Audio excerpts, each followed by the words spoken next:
Ésaïe chapitre 34. Approchez, nations, pour entendre, peuple, soyez attentifs.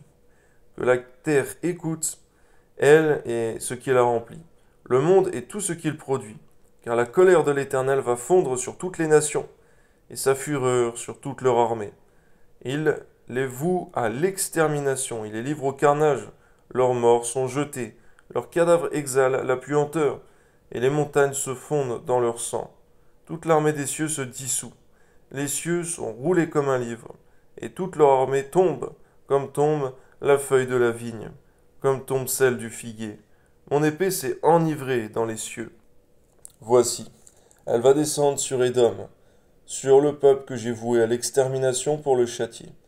L'épée de l'Éternel est pleine de sang, couverte de graisse, du sang des agneaux et des boucs, de la graisse des reins des béliers, car il y a des victimes de l'Éternel à Botsra, et un grand carnage dans le pays d'Édom. Les buffles tombent avec eux, et les bœufs avec les taureaux. La terre s'abreuve de sang et le sol est imprégné de graisse. Car c'est un jour de vengeance pour l'Éternel, une année de représailles pour la cause de Sion. Les torrents d'Édom seront changés en poix et sa poussière en soufre. Et sa terre sera comme de la poix qui brûle. Elle ne s'éteindra ni jour ni nuit.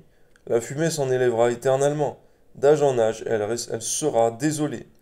À tout jamais, personne n'y passera. Le pélican et le hérisson la posséderont.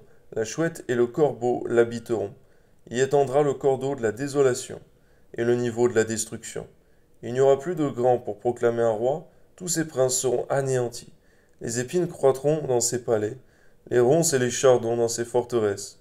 Ce sera la demeure des chacals, le repère des autruches.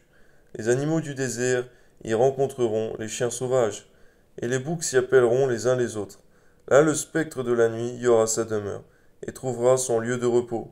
Là le serpent fera son nid, déposera ses œufs, les couvrera, les recueillera ses petits à son ombre. Là se rassembleront tous les vautours. Consultez le livre de l'Éternel et lisez. Aucun d'eux ne fera défaut. Ni l'un ni l'autre ne manqueront, car sa bouche l'a ordonné. C'est son esprit qui les rassemblera. Il a jeté sur eux le sort, et sa main leur a partagé cette terre au cordeau. Ils la posséderont toujours, ils l'habiteront d'âge en âge. Amen.